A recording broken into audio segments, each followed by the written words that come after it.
السلام عليكم ورحمة الله.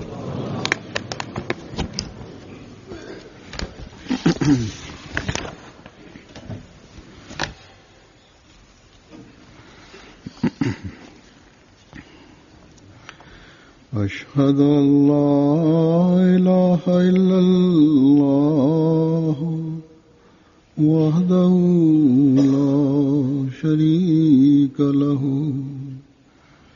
وأشهد أن محمدا عبده ورسوله أما بعد فأعوذ بالله من الشيطان الرجيم بسم الله الرحمن الرحيم الحمد لله رب العالمين الرحمن الرحيم مالك يوم الدين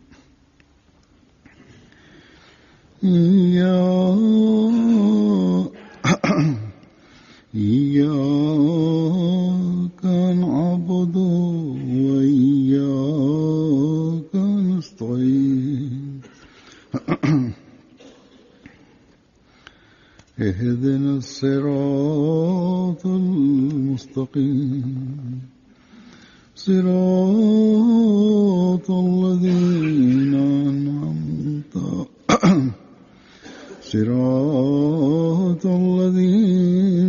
أنعمت عليهم غير المغضوب عليهم ولا الضالين.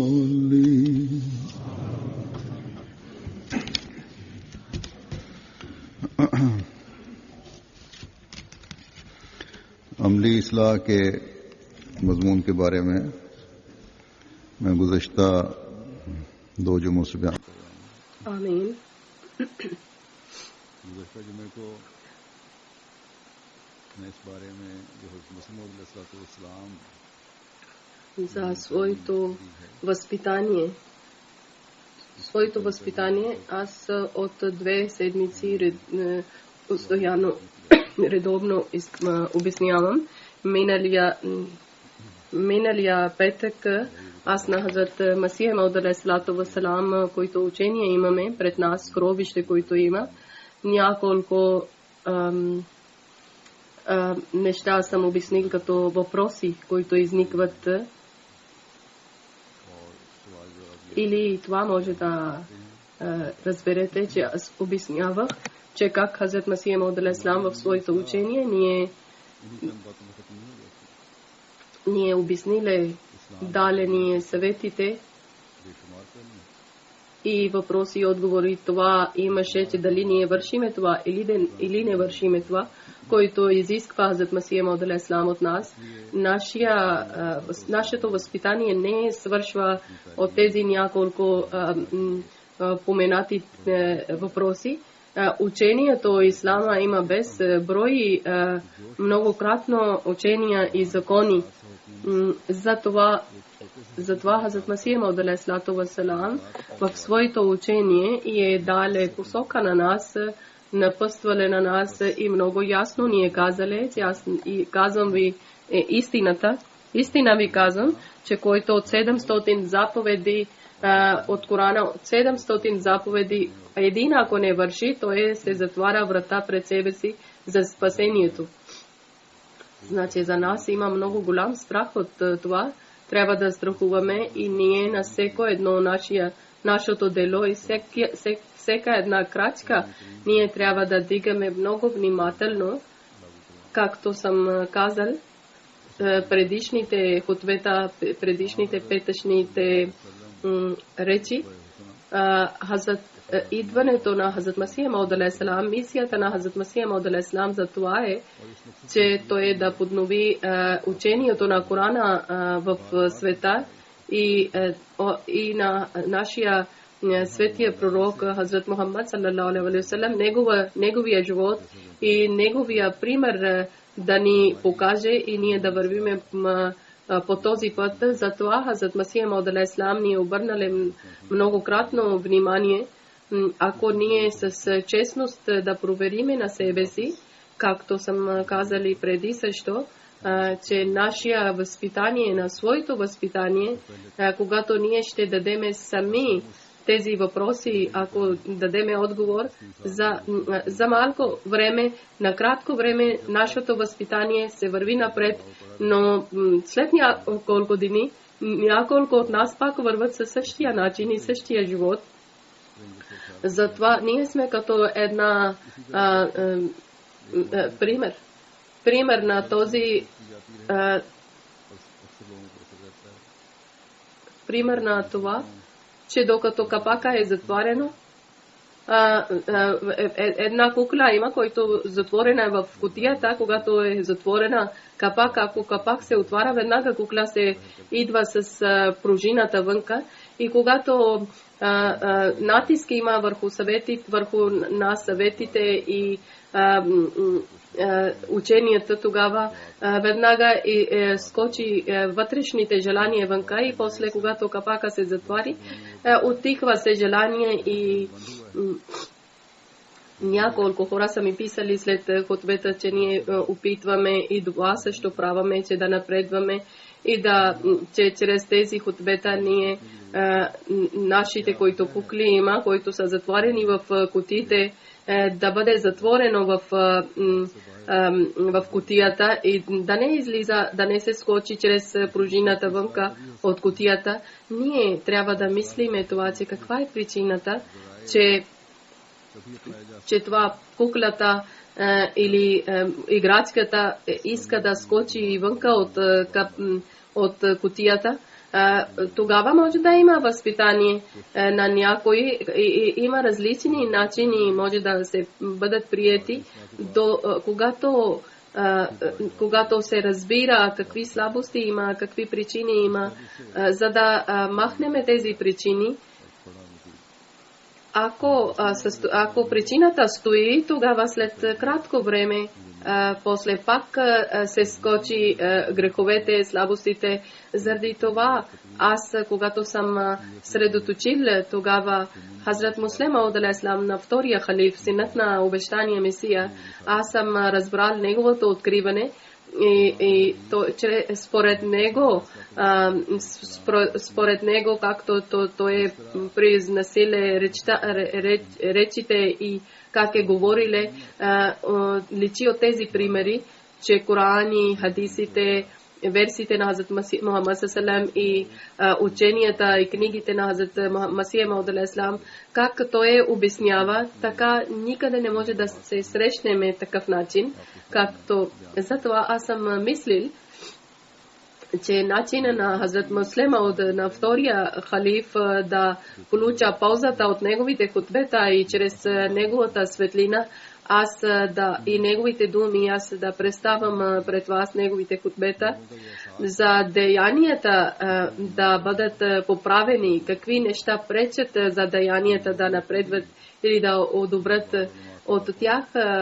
Най-първото е, че чувствата на хора е това, че някой грех е голям или някой грех е малък. Значи сами хора са или някои ходжи са обяснили или според тях решили са сами, че някои грехове са малки, някои грехове са голями. И това е точно причината, който пречи за собственото възпитание. За това човек става по-храбър към греха, че той да върши греха. И грехове и слабости той няма никаква важността. Той това мисли, че малък грех да вършиме, нищо няма малък грех. Или няма да има наказанието толкова много за малък грех. Хазрат Масия Мауд алейхиссалам, обещание Месия, е казале, че ако някой да разболе, може болестта е по-малка или по-голяма, Ако той заради болестта няма да отива при лекар и да не взима рецепта и да не пие горчивите лекарства, тогава той няма да лекува. И едно черно петно да има върху лицето и тогава човек се притеснява, че да не бъде цялото лице черно. И така също има и на сърцето черно петно. Може да са малки грехове, може те стават бавно, голямите грехове стават голямите. Може да е това петно малко, но накрая после цялото лице става черно. Петното се появява на цялото лице. Затова никога човек да не мисли, че грехът е малък. Когато това ще мислите, че грехът е малък, това е много малък и дребен грех е, или тогава корена на болестта не се изчезва и чрез състоянието тези малки грехове бавно стават голямите грехове и заради това ние трябва да провериме на себе си, ние трябва да оглеждаме на себе си, защото Аллах Таала на всеки един малък грех също е казал, че има наказание и наказание има и на голямия грех. И когато ние гледаме към светия пророк Хазрат Мухаммад салаллаху алейхи ва саллям и тогава гледаме, че малки и голями грехове и обяснение за добрините, както е дълбок начин е обяснила на различни хора и с различни време, той е някъде попитали са от него, че голямата добрина какво има, и той казале, че да служите на родители и обичате на родителите. Някой на някого казале за голяма добрина, че много голяма добрина това е, че да правиш тахаджуд намаз на среднощна молитва. И на някога е попитале, че голяма добрина какво е. И той е казале, че за теб голямата добрина това има, че отивай на джахад, на свещена война. И от това личи, че голяма добрина, голямо дело за различни хора, за различните състояния е различно. За джахад добрината за джахада. Много хора казват на нас, че ахмедиците не правят джахад по това време.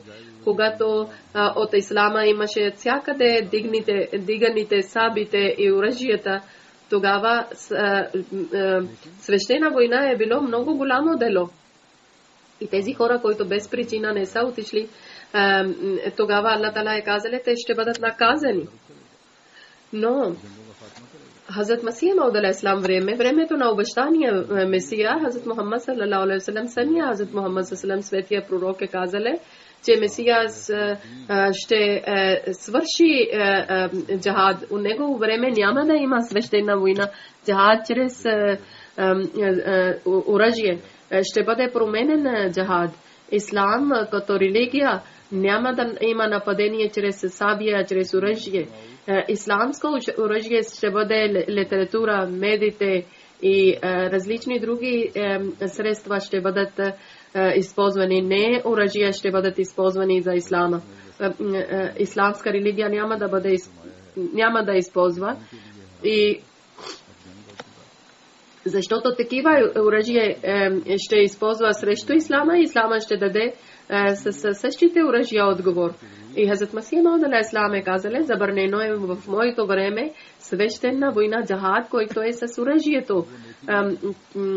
Затова задължително е, че ислам тогава опитваха чрез сабията, че да унищожават исламска религия. Тогава беше, че да отговор да бъде с сабията. И тогава е било разрешено от Аллах, че когато срещу ислама, враговете на ислама дигаха оръжието. И сега, който добрина и позволение свещена война, това е, че Коран на учението бъде разпространено. Джахада да бъде, свещена война да бъде чрез съзнанието. Джахад да бъде разпространена прекрасното учение на ислама в света. ако директно някой не участва в свещена война, който е чрез литература, чрез проповед, ако някой причина има, тогава това литература и чрез тогава той е жертва от своето богатство от себе си. Но този човек, който върви по тази път, ако той не върши своето, ако не той върши задължение към семейството на съпруга и на деца и не грижи за тях, тогава него не е това джихад голям, че той да проповядва или той да жертва своето богатство. Той за него има джихад това, че той да грижи за своето семейство и да гледа техните права и на тех, ако отнема техните права от тях, от техното учение, ако не обръща към учението на деца, такъв човек е грешен и той върши грех. Времето на светия пророк Хазрат Мухаммад саллаллаху алейхи ва саллям, въпреки че много важността имаше за джихад, Хазрат Мухаммад саллаллаху алейхи ва саллям на някого е казале, че за теб джихад има, че ти да служиш на твоите родители. Това е за теб свещена война. Значи за всеки има различно за джихад. За така ние гледаме, че грешните дела, когато хвърлят парите, това е забранено. Днесно време за комар, за казина, много пари хвърлят. Някои има хора, които чрез тото, чрез комар, чрез такива средства играят и опитват, но не лежат. Обикновено на своя живот не лежат. Не са жестоки към хората, не са убийци, не са престъплени. Затова, защото тези хора мислят според себе си, че други са голями грехове.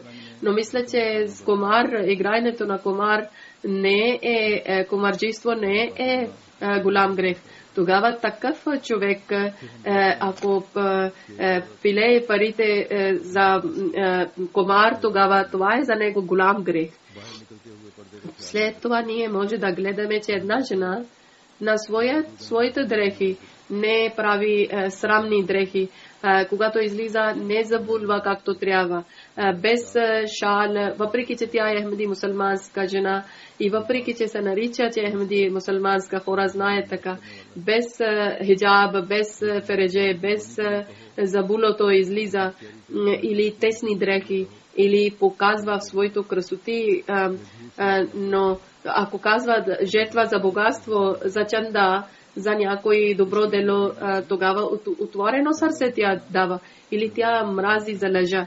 И никога не иска, че някой да лъже пред нея. Тогава за нея е най-доброто дело, доброто дело.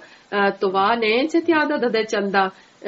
Тогава за нея е голям закон и голяма добрина. Това е, че тя да гледа към своите дрехи, че да поправи на когото тя не мисли, че това е малък грех. Тя мисли, че това е малък грех, че не забулва. Едно време ще дойде, че тя после голям грех може да върши чрез своето незабулването. Значи, нивото на греха, малък грех или голям, зависи от състоянието на човека и на различни състояния, различните дела от доброто и от лошото. Дефиниция за него се промени, зависи от състоянието му. И когато да мисли, че голям грех еди кой е голям грех или еди кой е малък грех или еди коя добрина е по-малка или еди коя добрина е по-голяма, тогава човек не може да спаси на себе си от греховете и нето не може да върши добрините. Винаги пред нас да има това учение, че голямите грехове те са, за който човек да отказва и не може да отказва. Това е много трудно за него, че той да отказва. И те са като навик на човека са станали. И голямите добрини те са, който човек мисли, че това е трудно. Това е голямото добро за него. Значи за един човек има за голямите добрини много, малките добрини за голями, за един човек са голямите добрини малки. И ако ние такъв начин Искаме да възпитаваме на себе си за духовен начин, тогава да махнеме това мисъл от себе си, да не мислиме така, че зана, любодеянието е един голям грех, или убийството е един голям грех, или кражба е един голям грех, или клюкарството е един голям грех. Значи това да махнете от сърцето такива мисли.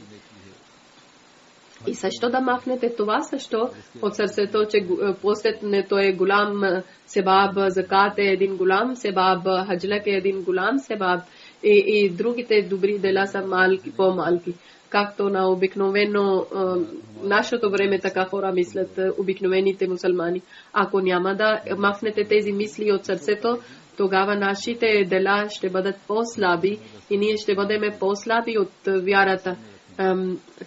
Тогава ще пълен начин ще действаме, когато ние на думите на Хазрат Масия Мауд алейхиссалам на обещания Месия, думите ще бъдат пред нас, че 700 закони, които има в Ислама, ако един пуска, той се затваря пред себе си врата за спасението.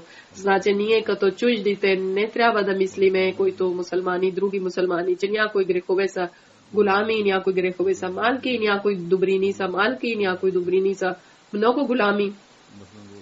И другите мусулмани, вижте как са стигнали на кое състояние. Те, например, мислят така, че постенето е много голям себаб, много голяма добрина. Но с джамаат намаз въобще няма никаква стойност или но постия трябва да правят и спазват това. Но с джамаат намаз не правят, който има задължен за закат. Той ще спаси своето пари, че да не даде закат, но той ще пости задължително, защото той мисли, че ако няма да поста, това е много голямо престъпление пред Бога, пред Аллах.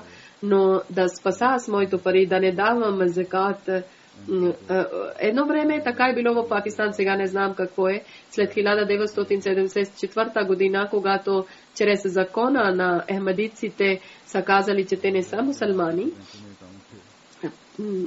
тогава някои мусулмани, които имаше сметки в банките, голями сметки, и накрая на година държавата чрез сила от техния сметка се взимаше закат само себе си. И те тогава да бъдат спасени от закат, тези други мусулмани, и казваха, че ние сме кадияни, ние сме ахмедици и това е състоянието на вяра, защото на нас ни наричаха, че ние не сме ахмедици, мусулмани, затова ние не можем да дадем закат. Но когато да спасят своите пари, когато са толкова скрънзи за закат, тогава казваха, ние сме ахмедици, ние не трябва да дадем закат, ние не сме мусулмани. Едно време това е било състояние, аз не знам сега как е. Това състояние тогава е такъв. Те сами са решили, че коя е...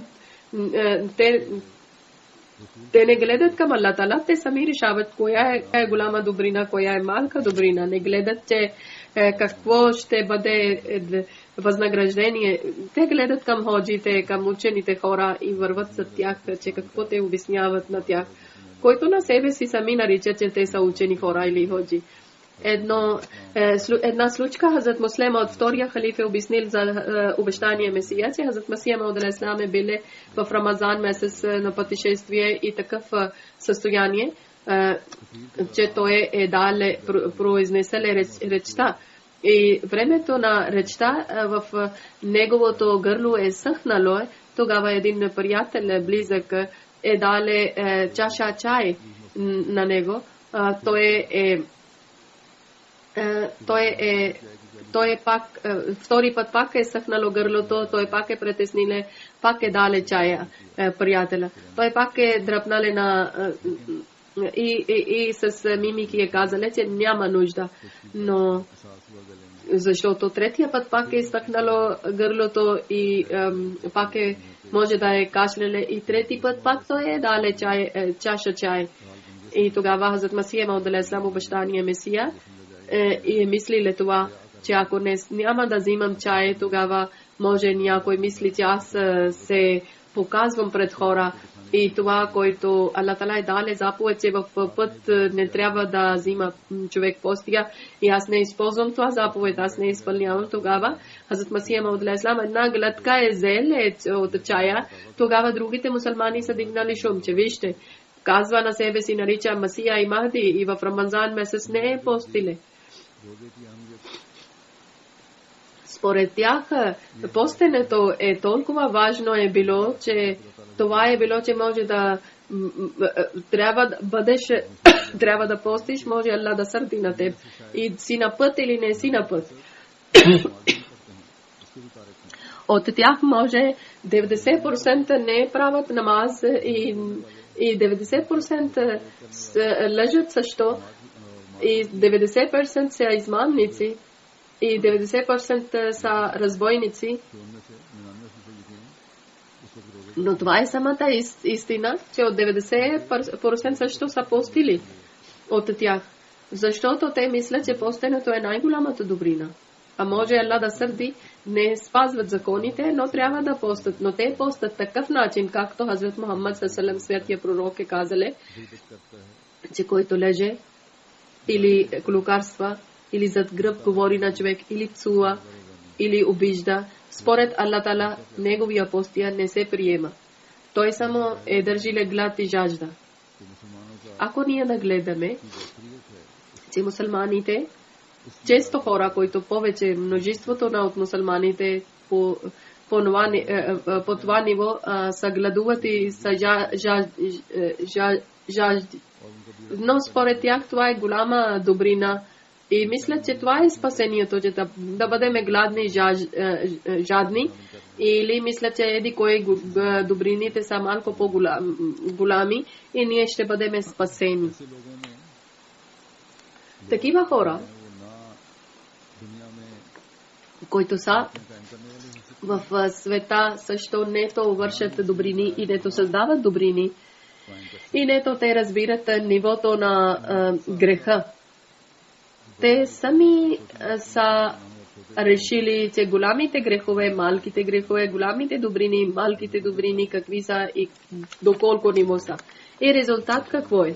Резултат това е, че те заради това сами, които дават дефиниция за грехове и добрините, и опитват, че голяма добрина да вършат чрез своята дефиниция.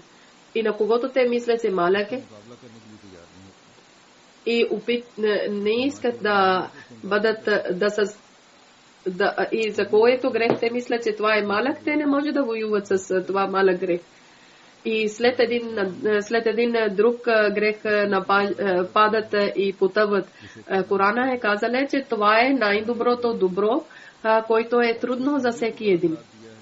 И този грех е най-голям грех, от който може човек да спасява трудно. Значи ние трябва да възпитаваме на себе си, тогава винаги пред нас тези думи трябва да бъдат, учение трябва да бъде, че всяка една добрина трябва да вършиме и всяко един грех трябва да спасиме на себе си. Това нашите дефиниции, които сами ние сме дали, това няма да ни дадат възможност, че ние да вършиме добри дела и ние да бъдем спасени от всекакъв грех.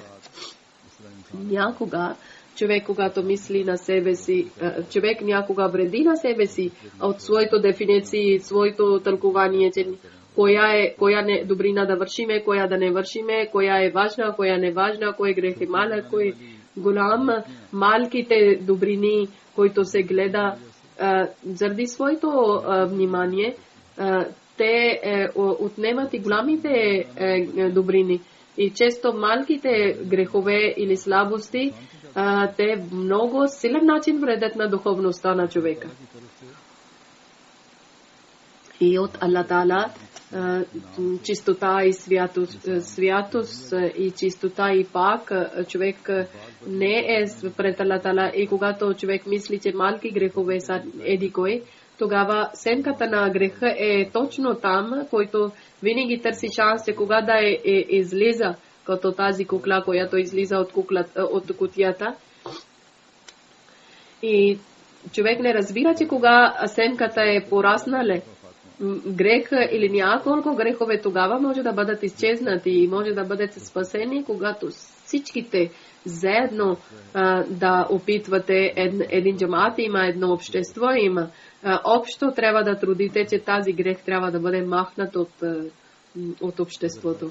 Ако всеки един чрез своето дефиниция да обяснява, че кой е грех, кой е добро, тогава един човек ще мисли това е греха или голям грех и тогава другия ще мисли, че това е обикновен грех или обикновена грешка. И тогава третия може по-различно да мисли от тези двама, тогава от обществото не може да махнем грехове и грешки. Греховете тогава може да изчезват, когато всички по една посока върват. Например, мусулманите, всички мусулмани да спасат на себе си от всичките грехове, даже от ширк. Един голям грех има, ширк да сравнява човек с Алла на други. Всички мусулмани мислят, че да ядеме свинско месо, това е много голям грех. Всеки един разбойник, убиец или крадец ще нарича на себе си мусулманин. Но ако да казваме, аз месото от свинско, казва, аз съм мусулманин, аз не може да ям. Аз не може да ям свинското месо. Причината това е, че мусулмани общо са мислили, че прасет да яде, свинското месо да яде, това е строго забранено от Аллах. Това е много голям грех.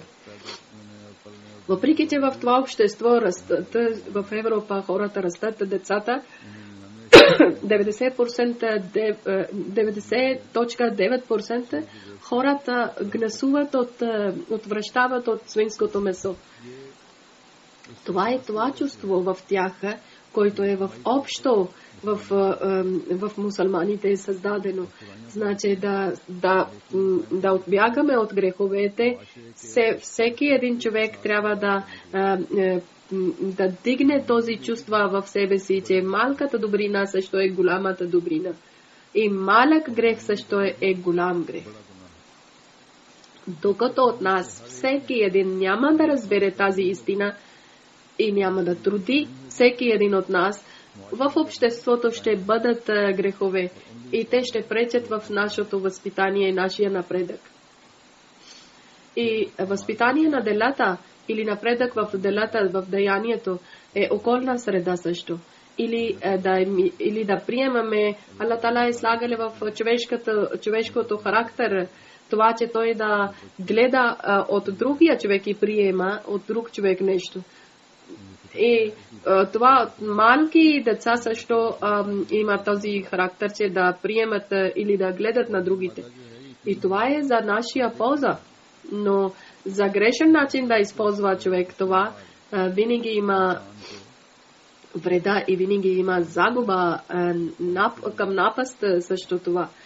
За имитиране от друг или за гледане на друг резултат това е, че човек учи езика от своите родители или други дела, или добри неща учи от родителите. Дете става по-възпитан и по-добър. И ако родители са добри, ако спазват молитва, ако рецитират Коран, ако живеят между си с обич, с уважение, ако омразят лъжата, тогава деца точно имитират и гледат на родителите и стават такива на техната снимка. Или ако в къщата има лъжа, измама, подиграване на други хора, на джамаат уважението няма никакъв, или такива другите грехове, когато дете гледа,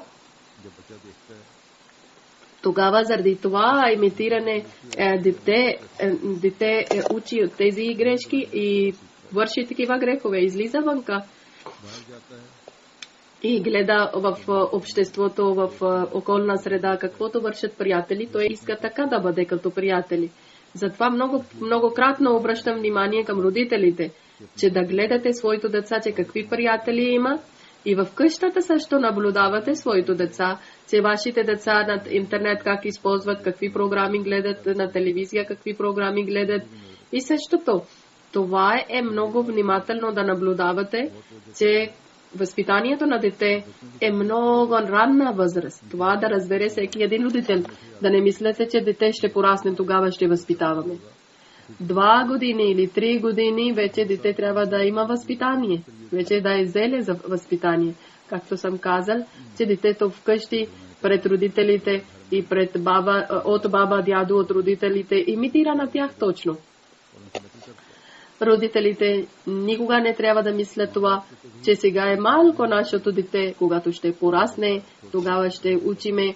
Той всичко знае и всичко той наблюдава и без той е като компютър, всичко се записва в неговия мозък.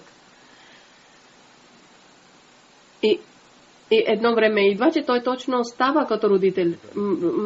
Момичета имитират на майките в своите играчки, в своите игри, опитват като да бъде техната кукла като майка, момчета като баща, карат колите или такива работи, каквито добрини или каквито грехове майки и бащи са вършили, точно деца на тях ще имитират.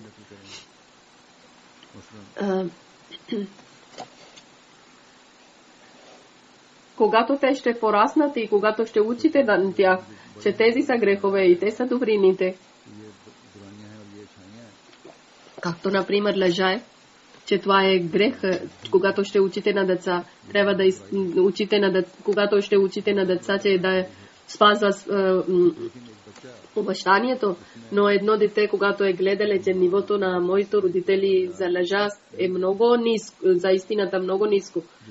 И когато той гледале, че родители не спазват обещанието, и който може чрез учението може да мислят, че това е греха, и лъжа измама е греха, но те няма да вършат, те няма да действат така, защото в своя къща те са гледали обратното. Чрез обратното от учението, защото деца, техните навици стават по-твърди още от ранна възраст, както родители правят. Ако дете гледа на майката, че майка е слаба в молитвата, и ако баща, когато идва и пита, че прави ли молитвата, и да казва, че не съм правила, после ще правам.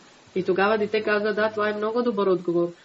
Някой отпитали от мен, дете да казва, че аз също този отговор ще дам, че още не съм правил, но ще правам. Ако това отговор слуша, че аз съм забървила,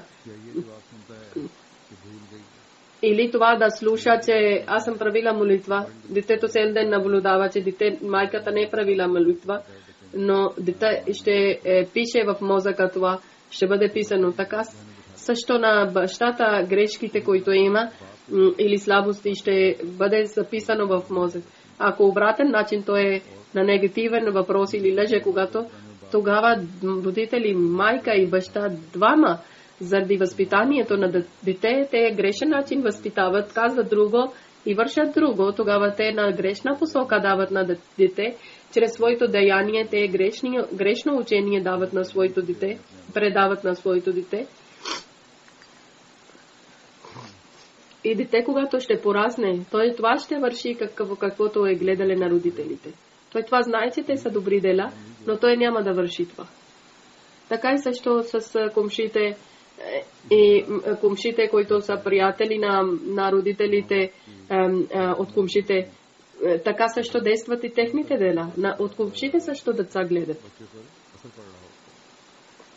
Ако искате да бъдете възпитавани истинския начин на себе си, на своето деца, на своето поколение, за да бъде дигнато нивото за възпитанието, тогава родители трябва да наблюдават много внимателно на себе си и на своите приятели, да бъдат такива, които наистина добри хора са и добри дела вършат.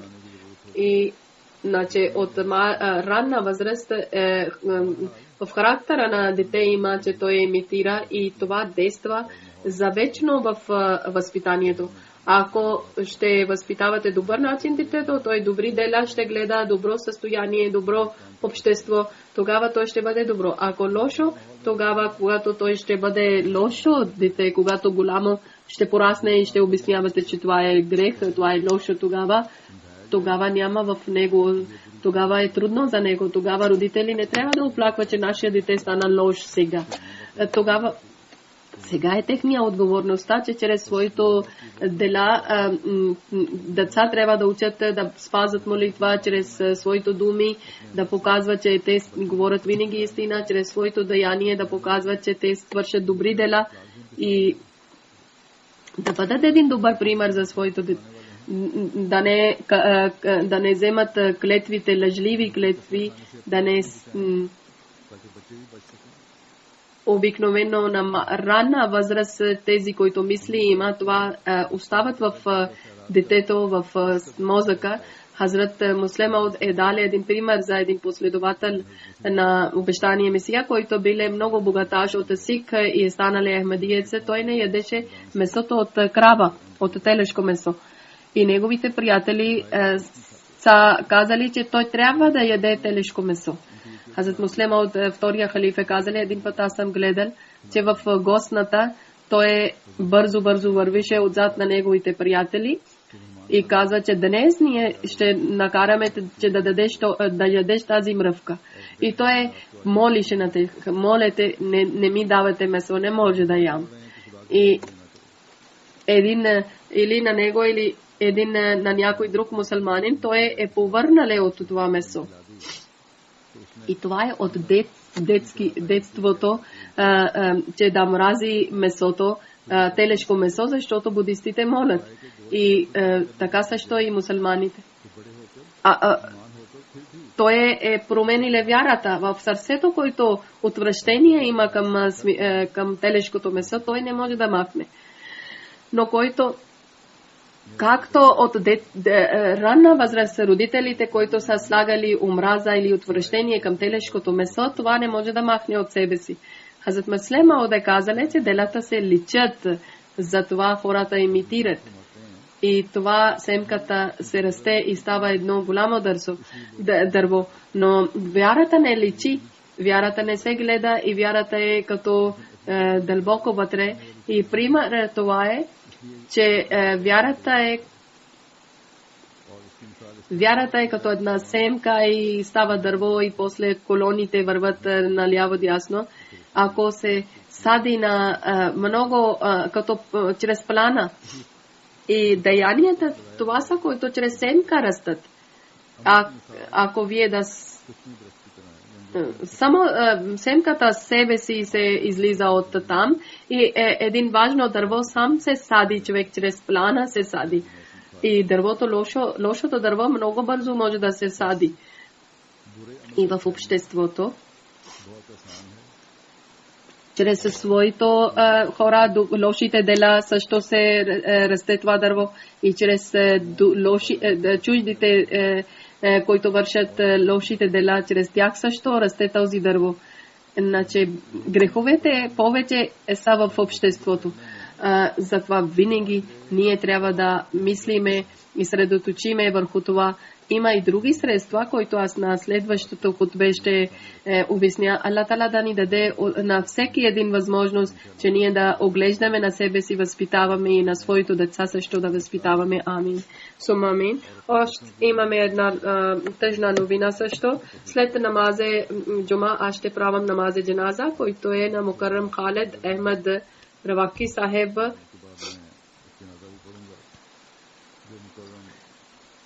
Khalid Waraki saheb je bil inženir, 37 години е бил.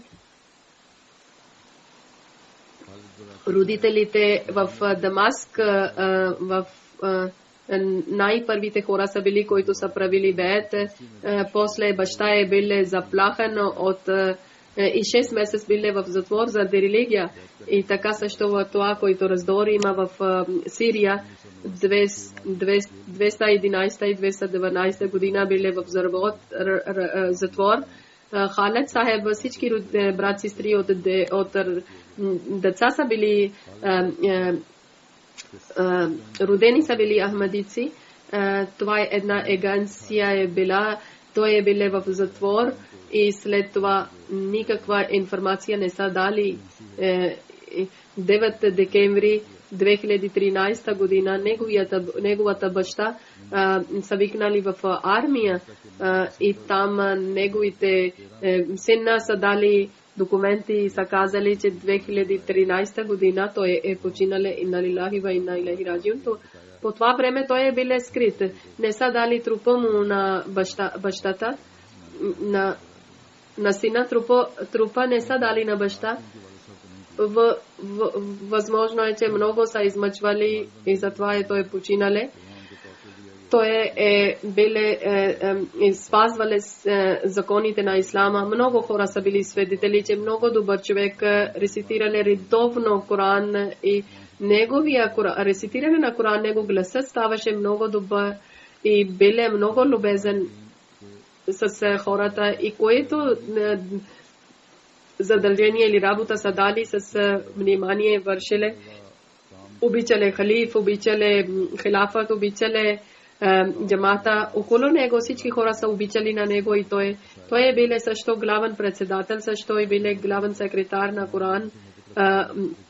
Биле муси, завещание правиле редовно е дале чанда, неговата съпруга също е Ахмеди и един син и една дъщеря, те са по-малко от 6 години и един най-малък той е в Фено и оставиле двама синове, една дъщеря и съпруга. В Фейсбука той преди да бъде в затвора, че обичта на държавата е част от вярата. Аллах грижи за нашия държава, за Сирия той говориле, че казале, писале в Фейсбука, че Аллах Тала свърза и сърцата на сирийците между си. О Аллах, винаги да дадеш мир и спокойствие, да помогнеш на тази държава. Дано това неговата молитва да избъдне за неговата държава и да изчезне този раздор от техната държава. Тахер Надим Сахеб е казале, че аз съм държал връзка с него чрез имейл на Сирия. Той когато отишеле Тахер Надим Сахеб, той казале, че много скромен човек, много обикновен човек, много набожен човек. И в Сирия той е живееле в джамаат, един човек, за който той се използва като той е бил жаден за религията, така че често идвале при нас и често е правиле дискусия с нас с коя книга да сме дали. Той с обичта е четеле от библиотека на арабските книги, Езеле, Ал-Бушра, списание и писале някакви статии и също той е помогнале за преводите, да провери преводите, да прави редакция и много обичале на Хазрат Масия Мауд алейхиссалату вассалам и който предаване има на МЧИА за арабското предаване, той е много добър начин пееле касидата и 1 декември 2013 година той е писал един сън на мен, писа Хазур и казале, че и той е казале, че в съня, че Аллах Тала му е казале, че да не показваш никаква слабост. След това на него са правили главен председател и в сън той Аллах му е казале, че ти трябва да бъдеш, да държиш на истината и даже може да жертваш своя душа. И така той е дале своя душа и винаги е бил държиле религия и въобще не е колебаеле неговата вяра. Аллах Тала да даде добро място на него в рая. Още нашия един проповед има, Парвез Сахеб, че той е много трудолюбив човек и много честен човек и с цялата честността той е служиле на джамата. Той е казале, за това върша, защото аз съм ахмедиец. За хора да разбират, че ахмедиец е честен, трудолюбив и добър характер. Той е много той е бил жаден за проповед и защото там е забранено проповед. И той е казале, че аз съм ахмедиец. Аз чрез моето дела проповядвам, че да хора да обръщат към мен и да питат от мен. Той обичале на своята държава също от думите личи и с приятели и с другарите обясниле, че трябва да обичате своята вяра, защото това е учението на ислама, че трябва да обичате своята държава. Как Как sam danas хутбета и казале, че такива живот да не живеете, да бъдете мирни и полезни граждани, но има някои хора, които са били срещу неговото мислене и те са вредили на него и Аллах Таала е дале на него държето на мъченик, Аллах Таала да приеме неговата жертва и да даде добро място на него в рая. Аллах Таала на неговите деца също да даде голямо търпение и Аллах Таала да даде на неговите родители търпение. Амин. Alhamdulillah nahmaduhu wa nasta'inuhu wa nastaghfiruhu wa nu'minu bihi wa natawakkalu alayhi wa na'udhu billahi min shururi anfusina wa min sayyiati a'malina. من يهده الله فلا مضل له ومن يضلل فلا هادي له ونشهد أن لا إله إلا الله ونشهد أن محمدا عبده ورسوله. عباد الله رحمكم الله إن الله يأمر بالعدل والإحسان وإيتاء ذي القربى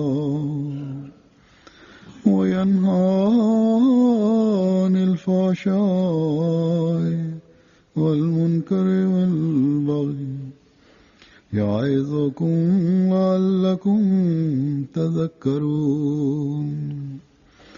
اذكروا الله يذكركم وادعوه يستجب لكم ولذكر الله أكبر.